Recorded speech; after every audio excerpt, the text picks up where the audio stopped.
ஹோலி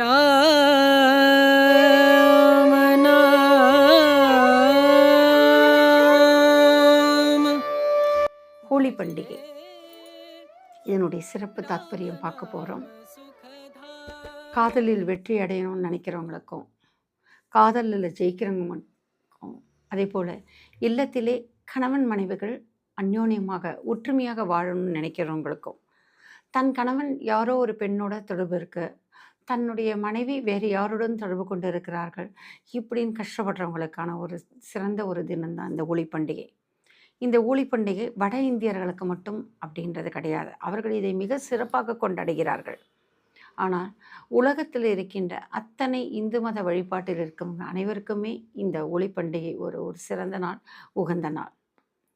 இந்த ஹோலி பண்டிகை வெறும் காதலுக்காக மட்டுமல்ல, இறை சக்தியினுடைய ஒரு சிறப்பம்சமாகவும் வெளிப்பாடாகவும் இருக்கின்றது.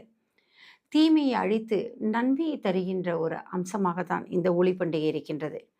இந்த ஹோலி பண்டிகை என்பது ஒரு வண்ண திருவிழாவாக சொல்லப்படுகின்றன, ஒரு வசந்த திருவிழாவாக சொல்லப்படுகின்றன. இந்த ஹோலி பண்டிகையின் போது எங்குமே வண்ணங்கள் நிறைந்திருக்கின்றது. இந்த வண்ணங்கள் நிறைந்திருந்தாலே அங்கே சுபம் என்று சொல்லப்படுகின்றது. இந்த ஹோலி பண்டிகை காலகட்டத்திலே குறிப்பாக வட இந்தியாவர்கள் முகத்திலே சாயம் பூசி துப்பாக்கியை பீச்சி எடுப்பது போல வண்ண சாயங்களை பூசிக்கொள்வார்கள். இது 2 விதமாக சொல்லப்படுகின்றன. ஒன்று, கண்ணன் ராதையுடன் இணைந்திருக்கின்ற ஒரு அம்சம். காதல் உன்னதம் என்பதை வெளிக்காட்டுகின்ற அமைப்பு தான் இந்த கண்ணன் ராதை. எங்கெல்லாம் கண்ணன் ராதையினுடைய திருவுருவ படம் வணங்கப்படுகின்றதோ அங்கெல்லாம் அந்த இல்லத்திலெல்லாம் மகிழ்ச்சி இருக்கும், அங்கே உண்மையான காதல் எல்லாம் வெற்றி பெறும் என்று சொல்வார்கள். இந்த அந்த கண்ணனுடைய யுகத்திலே அந்த கண்ணனும் ராதையும் சேரவில்லையே, எப்படி நமக்கு மட்டும் கிடைக்குன்றது கிடையாது. ஜீவாத்மா பரமாத்மாவுடைய அந்த காதல் வெற்றி பெறும். அதே போல் உண்மையான ஜீவன் ஆத்மாக்களாக இணைகின்ற பொய்யற்ற ஒரு காதலானது வெற்றி பெறும் என்று சொன்னால் இந்த ஹோலி பண்டிகை மூலமாக. எங்கெல்லாம் கண்ணன் ராதை வழிபடுகின்றார்களோ அங்கெல்லாம் உன்னதமான உயர்ந்த ஒரு காதல் சிறந்து விளங்கும். சிறந்த இல்லறம் கணவன் மனைக்கூட ஒற்றுமை சிறந்து விளங்கும் என்று சொல்லப்படுகின்றது.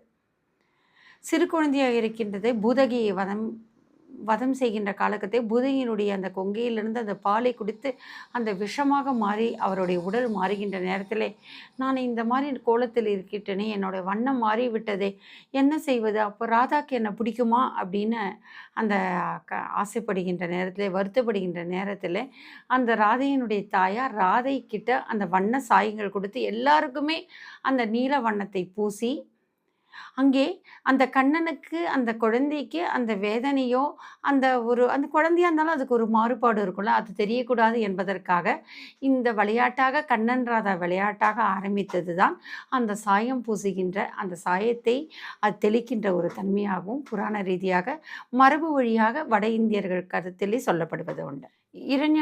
இரண்யகசிபு தெரியும், பிரகலாதன் நரசிம்மாவதாரருடைய தாத்பரியம் இந்த விஷ்ணு பகவானை அழிப்பதற்கும் இந்த மாய லோகத்திலே இருந்து அவர்கள் இந்த விஷ்ணு பகவானுடைய லோகத்தையும் கைப்பற்றி பூமியும் கைப்பற்றி போராடி கொண்டிருக்கிற காலத்திலே இறைநாட்சி அழிந்து விடுவது இரண்யகசிப்பு தன்னுடைய தங்கையாகிய அந்த ஹோலிகாவுடன் சேர்ந்து பழித்தீர்க்கும் மதம் நேரமாக அமைகின்ற ஒரு தன்மை தான்.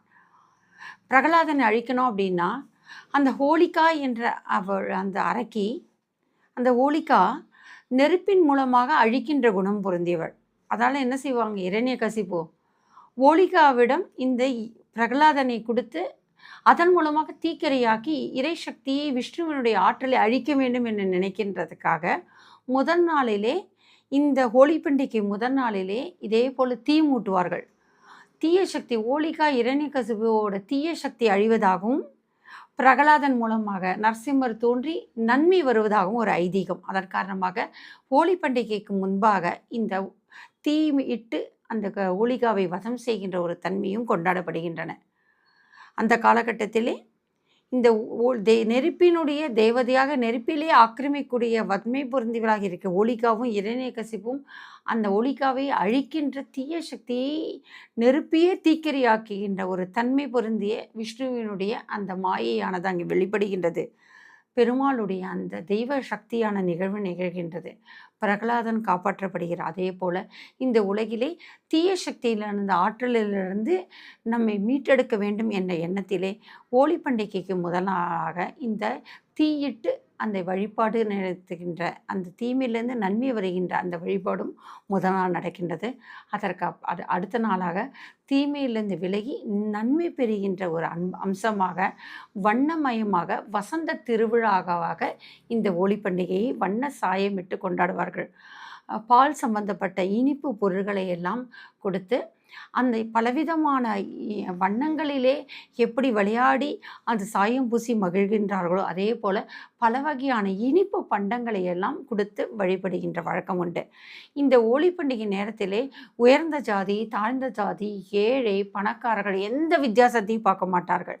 எப்படி கண்ணன் ராதையினுடைய அம்சம் போல கண்ணன் கோபியர்களுடையும் எல்லாருடையும் அந்த கண்ணன் உயர்ந்த அரச வம்சத்தில் பிறந்திருந்தாலும் கண்ணபிரான் எல்லோருடையும் சரிசமமாக அந்த தொட்டிலில் யாதருடன் வளர்ந்து ஏழை பணக்காரர்கள் இல்லாமல் எல்லார் வீட்டிலும் வெண்ணெயை திருடி தின்று எல்லாரிடமும் மகிழ்ச்சியை கொடுப்பது போல இந்த ஹோலி பண்டிகையின் போது எல்லோரும் சாதி மத இன பேதம் செல்வம் ஏழ்மை என்ற பாகுபாடு இல்லாமல் எல்லோரும் ஒன்றாக கூடி சந்தோஷத்தில் திளைக்கின்ற ஒரு நாள், மகிழ்ச்சியை கொண்டாடுகின்ற வசந்த திருநாள் தான் இந்த ஹோலி பண்டிகை. இந்த ஹோலி பண்டிகையில் போது எவ்வளோக்கு மகிழ்ச்சியாக இருக்கிறோமோ, எவ்வளோக்கு ஒற்றுமையாக இருக்குமோ அவ்வளோக்கு அந்த வருடம் முழுதும் நன்மையும் மகிழ்ச்சியும் திளைக்கும் என்பது தான் இந்த ஹோலி பண்டிகையினுடைய தாத்பரியம்.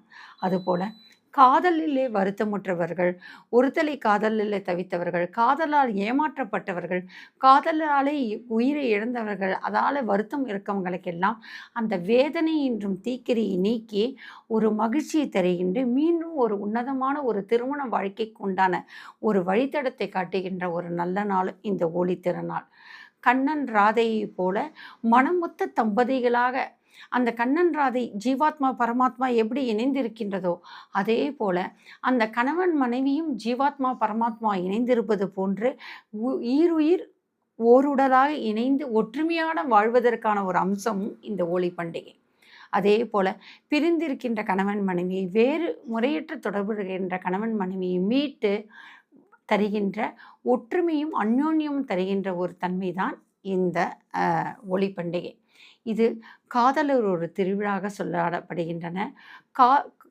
உயர்ந்த ஒரு காமம், உயர்ந்த ஒழுக்கம் உடைய ஒரு இல்லற வாழ்க்கைக்குரிய ஒரு திருநாளாக இந்த ஹோலி பண்டிகை கொண்டாடப்படுகின்றது. பலர் குடும்பத்திலே உறவுகளுக்குள்ளேயும் காதல் திருமணமாக இருக்கலாம், உறவுக்குள்ளே இருக்கிற திருமணமாக இருக்கலாம். அன்றைக்கு இந்த ஹோலி பண்டிகையின் போது அதற்கான சம்மதத்தை வாங்குகின்ற ஒரு நாளாகவும் இந்த ஹோலி பண்டிகை இருக்குது. மகிழ்ச்சியினுடைய உன்னதமாகவும் வசந்தத்தினுடைய உண்மையாகவும் எதிர்கால வாழ்க்கையினுடைய வசந்த கால வாழ்க்கைக்குரிய ஒரு உயரிய நாளாகவும் இந்த ஹோலி பண்டிகை கொண்டாடப்படுகின்றது. அனைவரும் வட இந்தியர்கள் மட்டுமல்ல, தமிழ்நாட்டை சேர்ந்தவர்களும் இந்த ஹோலி பண்டிகை இந்து பண்டிகை. அது நீங்கள் மனம் உவந்து இந்த ஹோலி பண்டிகையை கொண்டாடும் போது அன்றைய வருடம் முழுதும் மகிழ்ச்சி திளைக்கும். பெருமாள் நரசிம்ம அவதாரத்தின் மூலமாக தீமையை எப்படி அழித்தாரோ அதே போல் தீமையை அழித்து நன்மையாக வாழக்கூடிய நாள். காதலிலும் காமத்திலும் உயர்தர ஒழுக்கத்திலும் இல்லறத்தினுடைய சிறந்த ஒரு தன்மைக்கும் அந்யோன்யத்துக்குரிய ஒரு நாள். கண்ணன் ராதைக்குரிய ஒரு வழிபாட்டு நாளாக இந்த ஹோலி பண்டிகை கொண்டாடப்படுகிறது. வருகின்ற மார்ச் 3ஆம் தேதி 2026 மாசி 19ஆம் தேதி இந்த ஹோலி பண்டிகைக்குரிய நாளாகும். அந்த நாளிலே வண்ணமயமான திருவிழாலே வண்ண கோலமிட்டு மகிழ்ச்சி பொருந்தி சிரித்த முகத்துடன் முகத்துடன் வாழ்கின்ற ஒரு அமைப்புக்குரிய ஒரு அழகிய நாளிலே மகிழ்ச்சியும் சந்தோஷத்தும் திளைப்பதற்காக ஹோலி பண்டிகையை கொண்டாடுவோம். காமன் திருவிழா என்று ஒன்று இருக்கின்றது. அதை பற்றி ஒரு புராண கருத்து, மிக விரிவான ஒரு கருத்து, அதை பற்றி அது அடுத்த பதிவு உங்களுக்கு இதனுடன் தொடர்கின்றது. இணைவோம்.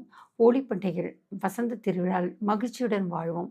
பக்தியுடன் வலம் வருவதற்கு மகாவராகி டிவி உங்களை வரவேற்பது பெருமகிழ்ச்சி அடைகின்றேன். உங்களுடன் பக்தியுடன் பேராசிரியர் முனிவர் லக்ஷ்மி ரவிச்சந்திரன். ஓம் சக்தி. ஜெய் கணேஷா, ஜெய் வராகி. भजले राम नाम सुखधाम, भजले राम नाम सुखधाम. சரணம்